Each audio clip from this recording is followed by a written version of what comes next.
All right, everyone, we're going to drop right into this second game against, I believe, a team from San Angelo. I'm not sure. I'll have to zoom in on their shirt. But this is the finals of the West Texas Moneyball Challenge we're doing in Abilene, Texas. I have posted some of our Dream Breakers and highlights, but I know some people wanted me to post this. Was not the best play, in my opinion, by me and Evan, but we're starting off with a good point here, and that's a bad speed up by our opponent. I'm sitting on it with a two-hander, and we get the first point. 1-0, way better. The last game we played against them, we started down like 1-11, so can't be mad about that start. Oh, that one went under the net by Evan there, but my drive was high. I will take the blame on that. The legs were tired. We had 6 people on our team, and we've been playing all day with no subs, which I'm too old for that, man. Oh, good lob.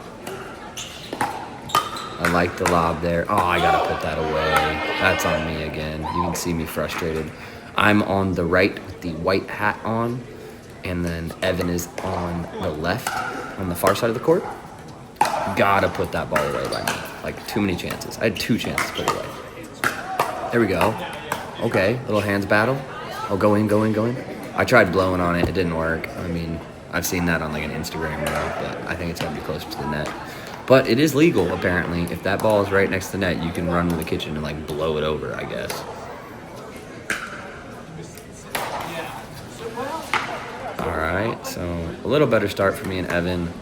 I think there were some opportunities to put balls away that we haven't taken advantage of, but I have to give our opponents credit for having good hands and keeping balls alive. Evan, good drive.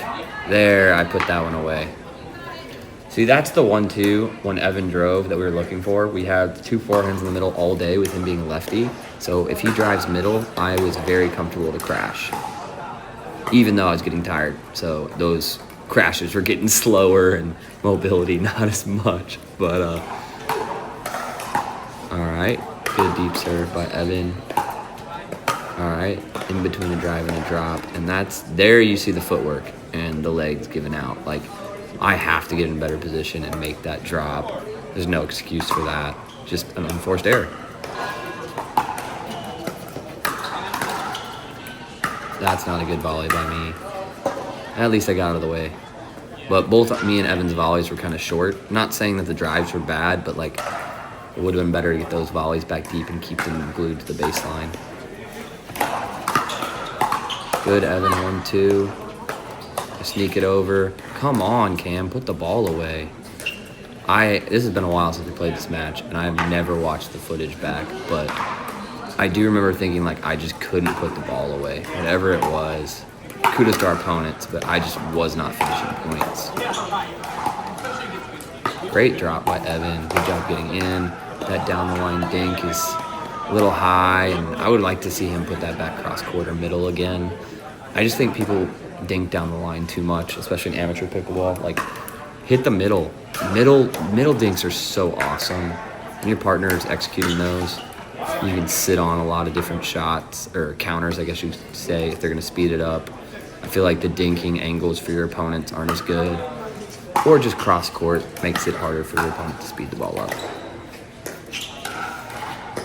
I'm looking for the Ernie there. It's not there. Good dink by Evan to keep it low cross court.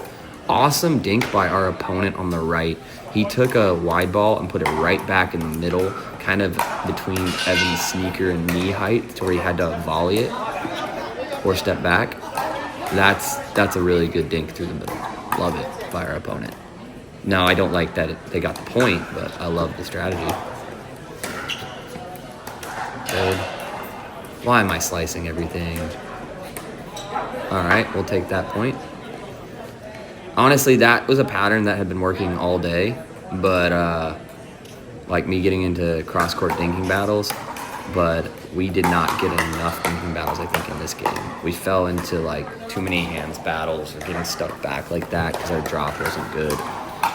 And, you know, at the end of the day, oh man, watching Ramon, I think it's Caroline, having this crazy point on the court next to us. Look at that hands battle. I got the flick at the feet. There we go. Better volley there. But, you know, I think when you play MLP and style where it's rally scoring, it can become really easy to play safe, in my opinion, because every point counts. And at the same time, also, when you're playing safe, you become more like, hey, let's just drop and get in, wait for the high ball. That's good. But the reality is that's where me and Evan shined throughout this tournament, is when we played more of the drop and get into the kitchen line game. And then you get speed ups like that. When we were speeding it up at the kitchen line, I thought we were deadly.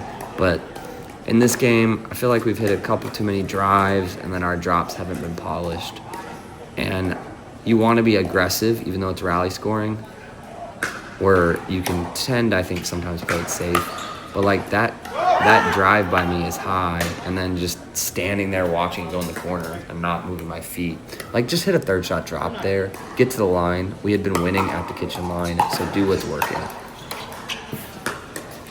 And another error, I don't have an excuse for that error other than just like trying to do something stupid by spinning it to the corner of the kitchen when our opponent wasn't even poaching. So it's just giving away a free point by me. And I think I remember talking to Evan, it's been a couple months, but being like, hey, we just got to clean up our errors and put balls away. Like, we're fine. We just giving them 3 points. All right, this is where I'm happy in that cross-court dink battle, and another point. Let's see more of that. This is my first time ever playing in a tournament with Evan. We had met before at my work, and then we've actually gotten to play since. Great guy. I don't know where he predominantly plays anymore, but during this event, we were playing for the At Fault Raiders, which is At Fault's a pickleball facility in Farmers Branch, Texas, at the bar, restaurant. Check it out. It's fun. You can register. They use Pod Play, so you can register on the app, even if you're not a member, for court time, I believe. And they, it's a bar and restaurant too, so if you don't like pickleball that much, go get some drinks. They have great food.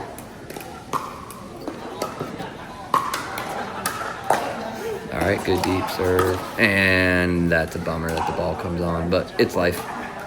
I did like Evan's drive there. It was low. It was really, really polished. All right.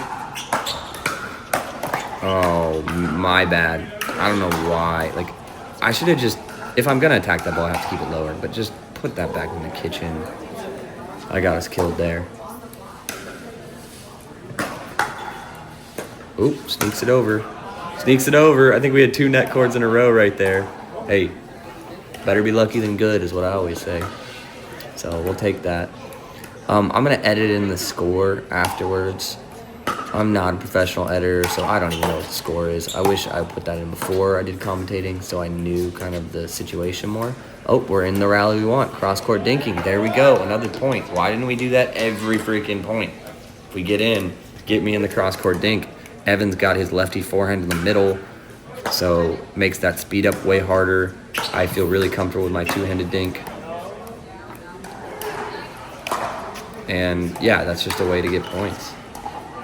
Ramon with a huge drive on court 2. On court 3, our line 3 team is Locke and Rachel. They have been kicking butt all day. They had a really tough matchup. This team had 3 teams that I felt like were really even, so they kind of moved their lineup around all day.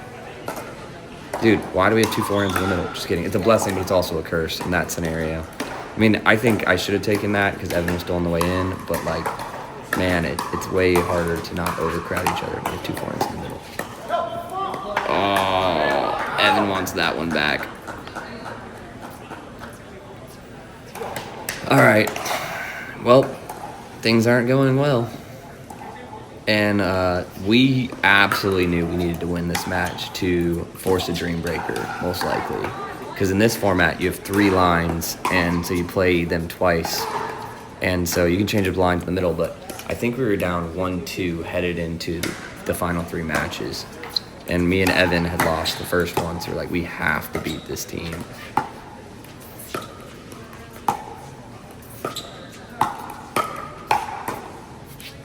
Oh, good defense by our opponents. That lob wasn't necessarily the smartest shot, but the defense was solid, and we got the put away.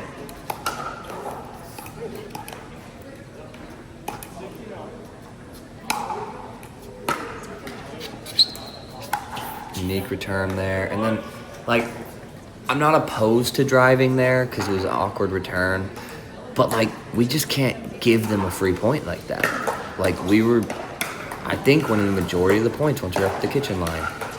So we just need to get up there. Great defense by my opponent there to keep that first ball in. But that's the example. We got in, got a high ball, won the point. That should have been our sole focus. Get to the kitchen line, dominate the kitchen line.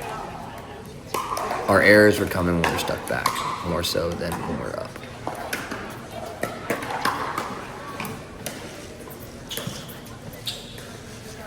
Looking back, I do remember thinking after this match that I did not do enough with my serve. It wasn't that I was pushing it. Oh, he no-looked that. That was sick. I got handcuffed there. Oh, and then I missed the easy one. Oh. I still remember that point being like, I did everything to set that up. Like, not everything perfect, but I set it up, and then I just missed the kill. It's almost like I got excited. But yeah, I remember thinking after this tournament, I was way too passive on my serve. Great defense by our opponents, keeping more balls in play.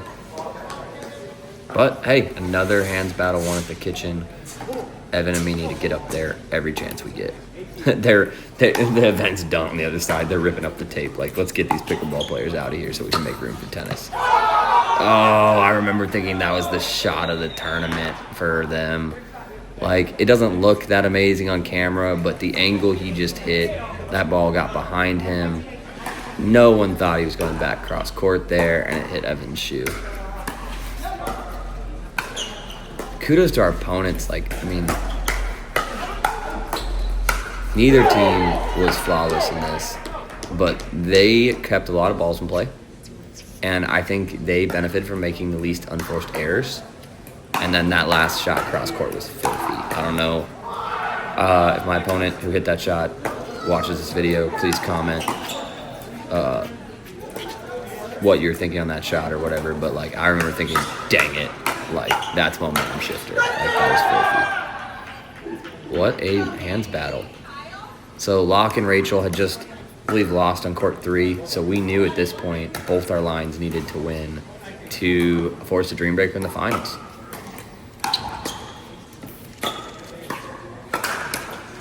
Oh, come on. Put the overhead away. Oh, yeah. And, I mean, in retrospect, I'm kind of mad at myself for my behavior here, dropping my paddle. But the score and time and place, I'm not mad at my opponents for calling a let there. It's just, like, freak. Like, this situation, to not be able to finish that point when you have the clear advantage, super frustrating, especially with the way we played in this, feeling like we hadn't played our best. Okay, there we go. Trying to pump Evan up a little bit here. Had to deal with my fat ass all day. Having low energy and being all over the place. Oh, I zoomed in on that. I think Evan thought it was in. I remember thinking it was close. I'm not going to take anything away from our opponents. I think when I zoomed in, it was an inch or two out. But just a killer spot to miss a serve. And then I do that on match and tournament point. Man, it sucks to lose a tournament. Especially when you just feel like, I felt like we just ran out of gas. Me and Evan had been on a roll winning like every match earlier in the day. And then we just fell apart the last like 3 or 4 of our matches. But shout out or kudos to our opponents. They did awesome. Yeah. We can't say they played all day too. So great job on them. Oh, Ramon. Look at this hands battle. Well, I guess it wasn't really a hands battle, but Ramon was hitting some good balls. Anyway, this video is brought to you by Pickleball Traveler Cam. I may have to edit that, but if you haven't subscribed to my channel, some 85 to 95-year-old grandma is going to beat you in pickleball and body bag you, and it's solely because you didn't subscribe. So anyway, we need to come back and reclaim this title at the next event at Abilene Country Club. I hope you enjoyed this video. I'll be posting more crappy content. On another note, I posted a video of us playing them in a Dream Breaker earlier, and we actually got the better of them earlier in the day, I believe. But shout out to the sportsmanship right here by this team. I felt like the sportsmanship all day by all the teams was awesome. And What a fun event. I can't wait to come back and do it again, despite the temporary nets. Over and out.